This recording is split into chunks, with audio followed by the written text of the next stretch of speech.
warahmatullahi wabarakatuh. Perkenalkan, nama saya Rizky Sifa Aulia dari kelas 11 4 dan melaksanakan tugas PAI, yaitu membuat video dakwah. Bismillahirrahmanirrahim. Assalamualaikum warahmatullahi wabarakatuh. Alhamdulillahirrabbilalamin. Wabihi nasta'in wala umuri dunya waddin. Wassalatu wassalamu ala asrofil anbiya'i wal mursalin wa ala alihi wa sahbihi ajmain, amma ba'd. Pertama-tama marilah kita panjatkan puji serta syukur kepada Allah Subhanahu wa taala yang telah memberikan rahmat serta hidayah sehingga kita semua bisa kumpul di acara ini. Kedua, salawat dan salam kita curah limpahkan kepada Habibana wa Nabiyana Muhammad sallallahu alaihi wasallam yang telah membawa kita dari zaman jahiliyah sampai zaman terang benderang ini. Ketiga, saya ucapkan terima kasih kepada ibu dan teman-teman semua yang telah mengizinkan saya untuk berdakwah di hari Senin ini. Nah, di sini saya akan berdakwah dengan judul keutamaan istighfar dan betapa luasnya janji Allah bagi umatnya yang bertaubat. Nah, marilah kita renungkan betapa agungnya istighfar dan betapa luasnya janji Allah bagi siapapun yang memohon ampunan dengan hati yang ikhlas. Nah, Allah berfirman dalam Quran surat An-Nuh ayat 10 sampai 12. A'udzu billahi minasyaitonir rajim. Bismillahirrahmanirrahim.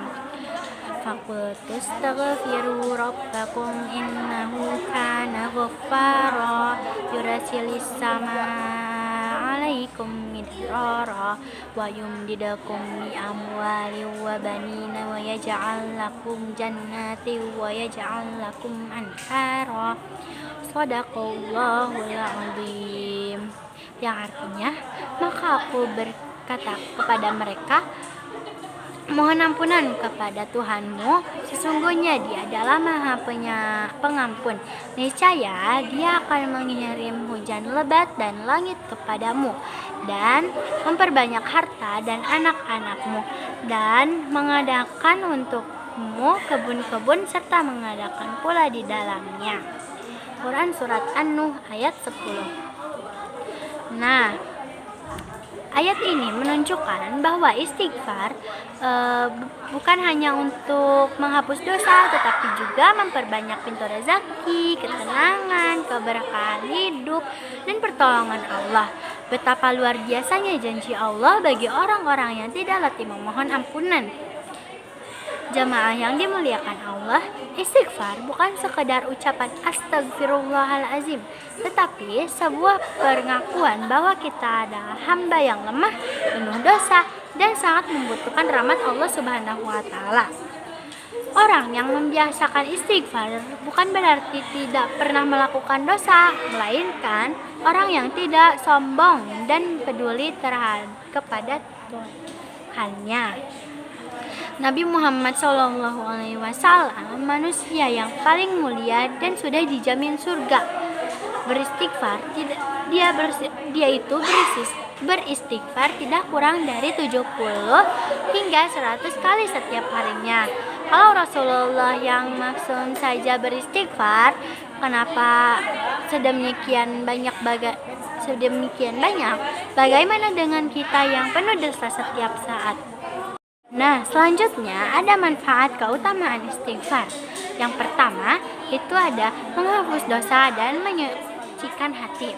Rasulullah Shallallahu Alaihi Wasallam bersabda, beruntunglah orang yang mencatat di dalam buku catatan amalnya banyak istighfar. Hadis riwayat Ibnu Majah. Kemudian yang kedua itu ada membuka pintu rezeki dan keberkahan hidup. Sebagaimana Quran surat An-Nuh ayat 10 sampai 12, istighfar mengundang turunnya hujan, kelapangan rezeki, dan keturunan yang baik. Kemudian yang selanjutnya yang ketiga itu ada menolak bala dan musibah. Dalam hadis disebutkan, tidaklah Allah menurunkan azab kepada suatu kaum selama mereka banyak beristighfar. Kemudian yang keempat ada menghindari ketenangan hati.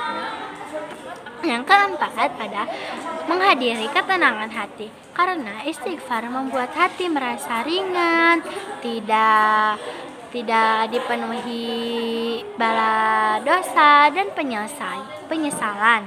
Nah, selanjutnya ada waktu-waktu yang paling mustajab untuk beristighfar. Yang pertama yaitu saat sahur, yang kedua selesai sholat fardu, yang ketiga ketika selesai melakukan dosa sekecil apapun, yang keempat setiap selesai marah, kecewa dan lalai, kemudian yang terakhir ada sepanjang hari kapan saja bibir sempat bergerak. Jamaah yang dirahmati Allah, siapa saja hidup dengan istighfar, maka Allah akan hidupkan hatinya. Siapa yang membiasakan istighfar, maka Allah akan mudahkan urusannya. Dan siapa yang meninggal dunia sambil beristighfar, insya Allah ia meninggal dalam keadaan husnul khotimah. Mari kita tutup dakwah ini dengan doa Allahumma innaka Allah. Mari kita tutup dakwah ini dengan doa Allahumma innaka afwan tuhibba afwan fa'fu anna. Mungkin cukup sekian dakwah dari saya. Mohon maaf bila ada kesalahan. Terima kasih atas perhatiannya. Nun wal qalami wa ma yasturun. Wassalamualaikum warahmatullahi wabarakatuh.